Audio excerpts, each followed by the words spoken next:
नाजरीन अस्सलाम वालेकुम। इनसाइड न्यूज के नए प्रोग्राम के साथ मैं हूं इब्राहिम राजा और आज हम आपको बताएंगे कि नए army chief general Asim Munir का क्या हंगामी और अहम तरीन फैसला सामने आया है। जनरल कमर जावेद बाजवा के मुतल्लिक अब से कुछ देर पहले क्या नया और खौफनाक किस्म का इंकशाफ हो गया है।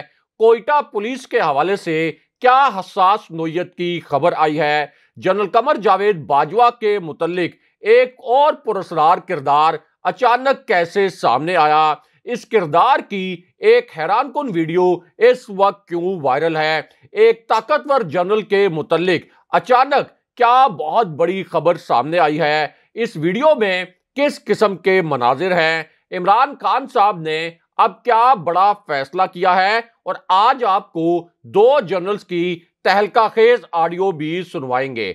हमारे जिन दोस्तों ने अब तक हमारे चैनल को सब्सक्राइब नहीं किया उनसे हम कहेंगे कि हमारे चैनल को सब्सक्राइब कर लें ताकि उन्हें अहम मालूमात बर वक्त मिलती रहें। अब वापस आते हैं आज के मौजू पर और सबसे पहले आपको नए army chief general Asim Munir के मुतल्लिक एक बड़ी खबर से आगाह करते हैं। इसी खबर से जुड़ी अब एक हैरानकुन किस्म की वीडियो भी सामने आ गई है। ये आज की एक बड़ी ब्रेकिंग न्यूज है, एक ताजा तरीन खबर है। इसी वजह से अब इस खबर पर मरकजी न्यूज चैनल्स के जो प्राइम टाइम प्रोग्राम्स हैं वहां पर भी तज्जिए किए जा रहे हैं। अब ये वीडियो उस वक्त सामने आई जब जनरल कमर जावेद बाजवा के साथ एक इंतहाई मिस्टीरियस करैक्टर, एक इंतहाई पुरस्कार किरदार आज के दिन में अचानक मंजरे आम पर आ गया। इस किरदार का नाम आपको बताते हैं और इसका चेहरा भी आपको दिखाते हैं। यह आज की अब सबसे बड़ी ब्रेकिंग न्यूज बन चुकी है। लेकिन पहले आपको दो जनरल्स की तहलका खेज ऑडियो सुनवाते हैं। इन ऑडियोज के जरिए आपको पता चलेगा कि जीएचक्यू में नए इलेक्शन के मुतल्लिक किस नोयत के फैसले हुए और कौन से दो इंतहाई ताकतवर किरदार जीएचक्यू पहुंचे। पहले आप ये ऑडियो सुनिए और फिर आपको जनरल बाजवा के साथ अचानक मंजरे आम पर आने वाले पुरस्कार किरदार के मुतल्लिक बताएंगे, उसकी वीडियो भी दिखाएंगे। लेकिन पहले आप ये ऑडियो सुनिए और इन ऑडियोज के जो तीनों हिस्से हैं ये मुकम्मल तौर पर आपने सुनने हैं। इन ऑडियोज को सुनकर आपको पूरी अंदरूनी कहानी समझ आएगी और आपको यह पता चलेगा कि जीएचक्यू कौन से किरदार पहुंचे और नए इलेक्शन के हवाले से किस किस्म की हैपनिंग हुई। जी पहले आप ये ऑडियो सुनिए। मेरा नाम लेफ्टिनेंट जनरल आसिफ यासीन है जी। मैं भी जनरल अली कुली खान की तरह 4th जनरेशन सोल्जर हूँ। मेरी चौथी नस्ल है जो फौज में इस वक्त नौकरी कर रही है। मैं उसके बाद सेक्रेटरी डिफेंस भी रहा हूँ और मैंने काफ़ी अपने जो है ओहदों पर काम किया और इस मुल्क की खिदमत की है। मैं सिर्फ ये कहना चाहता हूँ इस वक्त जो मुल्क के हालात हैं ये कोई सरप्राइज नहीं है, ये प्रिडिक्टेड हालात थे। जैसे ब्रिगेडियर महमूद साहब ने भी कहा और जनरल अली कुली खान ने भी कहा, ये नविश्ता दीवार था। ये सिर्फ वक्त की बात थी कि इनको किस तरह ये होगा। पाकिस्तान की सालमियत जो है उसके खिलाफ आज से नहीं, कल से नहीं, बहुत अरसे से काम हो रहा था और बदकिस्मती से मैं तो ये कहूँगा कि हमारी ज़िंदगी में ये काम कंप्लीट होता हुआ नज़र आ रहा है, जिसमें तमाम जो इसमें अनासर हैं, जिसमें बैरूनी और अंदरूनी लोग शामिल हैं इसके अंदर, जिन्होंने मुल्क को इस नहज पर पहुंचा दिया है। और ये कोई नई क्या कहते हैं साइंस नहीं है कि सबसे बड़ा धचका जो दिया जा रहा है पाकिस्तान को वो मुआशी बदहाली है। ये जो होगा ये मंबा होगा तबाही का और मुआशी बदहाली के लिए सब कुछ किया जा रहा है ताकि मुल्क जो है वो इंतशार का शिकार हो जाए, लोग सड़कों पे आ जाएं और मार धाड़ शुरू हो जाए। ये नैरेटिव का हिस्सा है और जब ऐसे हालात पैदा होंगे तो वो कौन सा सवाल है जो सारी दुनिया की जो नेगेटिव पावर्स है वो पूछेंगी। वो कहेंगे आपके एटमी जो असासे हैं वो नामहफूज हैं, गैर महफूज हैं और उसके लिए बहाने और हीले जो हैं वो ऑलरेडी तैयार हैं। कोई कहेगा यूएन के हवाले कर दें, कोई कहेगा इंटरनेशनल मॉनेटरी में ले आए और कोई कहेगा एनपीटी पर साइन कर दें। सो हमारा जो है इस वक्त तमाम लोग, हुकूमत, अदलिया और अफवाज तीनों से ये मुतालबा है कि पाकिस्तान को इस भंवर से निकालें, और जब तक मिलेंगे नहीं ये मुल्क नहीं निकलेगा। पाकिस्तान के अवाम जो हैं वो अपनी फौजों के साथ खड़े हैं, जुडिशरी की इज्जत करते हैं। रह गई हुकूमत, उसके बारे में मैं सियासी बयान नहीं देना चाहता, क्योंकि हर किसी को पता है ये किस किस्म की हुकूमत है, कहाँ से आई है और कहाँ लेकर जा रही है। सबसे बड़ा दुश्मन इस वक्त इस मुल्क का राना सनाउल्लाह है, जिसकी क्रिमिनल बैकग्राउंड है और जो कातलाना बैकग्राउंड का भी के लिए भी मशहूर है। हम उसको ये पैगाम देना चाहते हैं कि तुम इस मुल्क को तबाह करने में अपना जो किरदार अदा कर रहे हो और करना चाहते हो, हम उसको नाकाम बना देंगे। ये जो इनकम्बेंट गवर्नमेंट है, इसके लिए भी हमारा ये पैगाम है कि हमें, और आप सबको मालूम है कि ये गवर्नमेंट जो है ये कैसे इस मुल्क में वजूद में आई और कैसे एक वोट की मेजॉरिटी के ऊपर इन्होंने इस मुल्क का नाजायज इक़्तिदार संभाला हुआ है। आज मैं बरमला कहना चाहता हूँ कि हमें मालूम है कि वो कौन सी बैरूनी ताकतें हैं जो इस हुकूमत को के बनाने में जिन्होंने अपना किरदार अदा किया, और हमें ये भी मालूम है कि हमारी अंदरूनी ताकतें वो कौन सी थी जिन्होंने इस बैरूनी ताकत की मदद की इस हुकूमत को बनाने में। हमने अपनी सारी जिंदगी में जो हमने फौज में गुजारी है, हमने सारे मरहले देखे हैं। हमें मालूम है कि कैसे अयूब खान ने इस मुल्क की सॉवरेनिटी जो थी वो बेची अमेरिकन को, और उसके नतीजे में बड़े बेस बना दी गई पेशावर में। हमें मालूम है कि उस दिन से आज तक हमने जो इस मुल्क जो है ये मुल्क ये अमेरिकन हेजमनी के अंदर जो है ये एग्जिस्ट करता रहा। बट हम समझते हैं कि वक्त अभी आ गया है कि जब इस मुल्क को फैसला करना है कि हमने अमेरिकन हेजमनी के मुल्क के तौर पे इस दुनिया में अपनी पोजीशन कायम करनी है। जो हो रहा है उसमें जो चीज सबसे ज्यादा अफसोसनाक है वो ये है कि हमारे मुल्क के अंदरूनी जो है ऐसे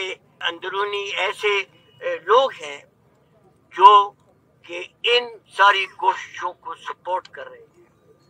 मैं इस वक्त नाम तो नहीं लेना चाहता हूँ, मगर आप खुद समझ जाएंगे। मैं थोड़ी सी बैकग्राउंड देना चाहता हूँ कि हमने जब ये हालात खराब होना शुरू हुए तो हमारी एक team led by general Ali Kuli, supported by vice admiral Tasleem S J. Bar and air marshal Masood, हमने एक मीटिंग की जनरल बाजवा के साथ, और उस मीटिंग में जनरल बाजवा ने बड़ा क्लियरली ये वादा किया कि इस मुल्क के हालात को ठीक करने के लिए 90 दिन के अंदर अंदर वो इलेक्शन करवा देंगे।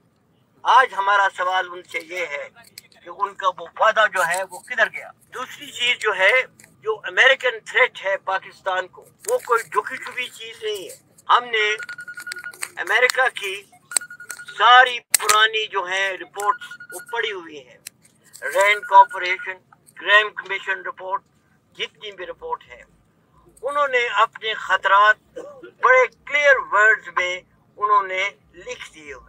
सिर्फ फर्क ये है कि पहले तो उनके वो खदशात थे, आज वो उनके ऊपर अमल कर रहे हैं, और वो जो अमल कर रहे हैं ये हमारे लिए सबसे it is the most dangerous situation for us. और ये हमारी डिमांड है कि पाकिस्तान की arm forces, particularly the army chief, should take cognizance of this threat and take all remedial measures to arrest this American policy that is engulfing Pakistan today in an unstable government, and with the future steps to come.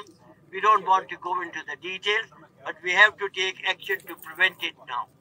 इसके लिए जो हमारी दूसरी जो सबसे बड़ी demand है वो ये है कि ये जो लेटर आया है हमारे एम्बेसडर से, कई बार लोगों ने मुतालबा किया है कि इसकी एक जुडिशल कमीशन बिठाई जाए ताकि वो सारे इस लेटर की जो है वो तफसील पे गौर करें और ये फैसला करें कि ये लेटर जो है ये पाकिस्तान के लिए थ्रेट है या नहीं है। और अगर ये थ्रेट है तो ये हमारा सबका फर्ज है, हमारा एज एक्स सर्विसमैन, आर्मी का, आर्म फोर्सेस इंस्टीट्यूशन का, as arm forces institutes and chief of the army staff, सबका फर्ज है कि हम इस थ्रेट का नोटिस लें और जो भी हमने करना है इस मुल्क की सिक्योरिटी को सेफ गार्ड करने के लिए वो करें। जी, आपने ये ऑडियो सुनी और अब आपको बताते हैं कि जनरल कमर जावेद बाजवा के साथ एक और कौन सा मिस्टीरियस कैरेक्टर, एक और कौन सा पुरस्कार किरदार आज के दिन में सामने आ गया। इस किरदार का नाम आपको बताते हैं और इसी कैरेक्टर का, इसी किरदार का चेहरा भी आपको दिखाते हैं। ये अब आज की सबसे बड़ी ब्रेकिंग न्यूज है। ये एक ऐसी खबर है जो अब से कुछ देर पहले सामने आई है और अब इसी मिस्टीरियस कैरेक्टर की, इसी पुरस्कार किरदार की एक वीडियो भी सामने आ गई है। अब ये वीडियो उस वक्त सामने आई जब आजम सवाती को आज एक मर्तबा फिर 5 रोजा जिस्मानी रिमांड पर कोयटा पुलिस के हवाले किया गया और उस पर इमरान खान साहब ने शदीद रद्दे अमल का इजहार भी किया। अब इसी दौरान जनरल कमर जावेद बाजवा मंजरे आम पर आए और उनके साथ एक मिस्टीरियस कैरेक्टर यानी एक पुरस्कार किरदार भी सामने आ गया और फिर इसी किरदार की एक हैरानकुन किस्म की वीडियो सामने आ गई। ये इतनी हैरानकुन वीडियो है कि सिर्फ पहले 1 घंटे के दौरान इस वीडियो को 9 लाख से ज्यादा मर्तबा देखा गया। इसी वीडियो को 1 लाख से ज्यादा मर्तबा शेयर किया गया और इस वीडियो पर 2 लाख से ज्यादा कमेंट्स किए गए हैं। यह वीडियो इस वक्त सोशल मीडिया पर वायरल है। अब इस वीडियो में किस किस्म के मनाजिर हैं वो आपको मुख्तसरन बताते हैं। तो मामला यह है कि यह वीडियो उस वक्त सामने आई जब आप कह सकते हैं कि एक इंतहाई खुफिया नोयत की, एक मिस्टीरियस नोयत की कॉल का मामला सामने आ गया। यह कॉल जनरल कमर जावेद बाजवा से जुड़ी हुई है और फिर इमरान खान साहब ने जनरल कमर जावेद बाजवा के मुतालिक आज के दिन में 2 बड़े और नए राज खोल दिए और पहली मर्तबा एक ऐसा वाकया सुना दिया जिसके बाद पाकिस्तान की सियासत में एक बहुत बड़ा और नाकाबिले यकीन तूफान आ गया। अब इमरान खान साहब ने सबसे जो पहला इंकशाफ किया ये एक हसास नोयत की इंटेलिजेंस रिपोर्ट के मुतल्लिक किया और खान साहब ने ये अल्फाज बोले कि मुझे जो इंटेलिजेंस रिपोर्ट मिली थी उसमें मुझे यह बताया गया था कि जनरल कमर जावेद बाजवा नून लीग के साथ और मियां नवाज शरीफ के साथ खुफिया राब्ते कर रहे थे और खान साहब ने ये अल्फाज बोले कि जनरल बाजवा ने असल में मुझसे डबल गेम की। लेकिन इसके बाद इमरान खान साहब ने जनरल कमर जावेद बाजवा के मुतालिक एक हसास नोयत का वाकया पहली मर्तबा सुनाया जो कि एक फोन कॉल से भी जुड़ा हुआ था। इसी वजह से अब इमरान खान साहब ने ये जो अल्फाज बोले ये मीडिया की हेडलाइन का हिस्सा बन गए हैं। अब खान साहब ने ये अल्फाज बोले कि जनरल कमर जावेद बाजवा को एक्सटेंशन देना मेरी एक बहुत बड़ी गलती थी क्योंकि वो हर किसी को ट्रक की बत्ती के पीछे लगाकर उसके साथ डबल गेम करते थे और पीटीआई के साथ भी डबल गेम की। एक तरफ मुझे वो ये कह रहे थे कि हम आपको प्राइम मिनिस्टर बरकरार रखना चाहते हैं यानी आपकी हुकूमत साजिश के जरिए नहीं गिराएंगे, दूसरी जानिब वो मियां नवाज शरीफ से भी राब्ते कर रहे थे। लेकिन अब इसके फौरन बाद जनरल कमर जावेद बाजवा और उनके साथ साथ एक पुरस्कार किरदार मंजरे आम पर आ गया क्योंकि इमरान खान साहब ने जनरल बाजवा के जो राज खोले उसके बाद जनरल कमर जावेद बाजवा पर तनकीद का एक नया तूफान खड़ा हो गया। इसी वजह से अब ये जो एक और पुरस्कार किरदार है जनरल कमर जावेद बाजवा से जुड़ा हुआ, इसको लॉन्च किया गया और फिर इस किरदार की अब एक हैरानकुन किस्म की वीडियो सामने आ गई है। इस खबर के 2 अहम तरीन नुकात आपको मुख्तसरन बताते हैं। तो मामला यह है कि जनरल कमर जावेद बाजवा अपनी रिटायरमेंट के बाद 5 दिन तक तो मुकम्मल तौर पर गुमनामी में रहे। कुछ हल्के ये कहते हैं कि जनरल कमर जावेद बाजवा पर जो तनकीद हो रही थी इस वजह से वो रोपोशी में चले गए, लेकिन अब वो एक मिस्टीरियस कैरेक्टर के साथ, एक इंतहाई पुरस्कार किरदार के साथ मंजरे आम पर आए हैं और इस किरदार की पहली मर्तबा आज के दिन में एक वीडियो भी सामने आई है और यह वीडियो बहुत तेजी के साथ वायरल भी हो चुकी है।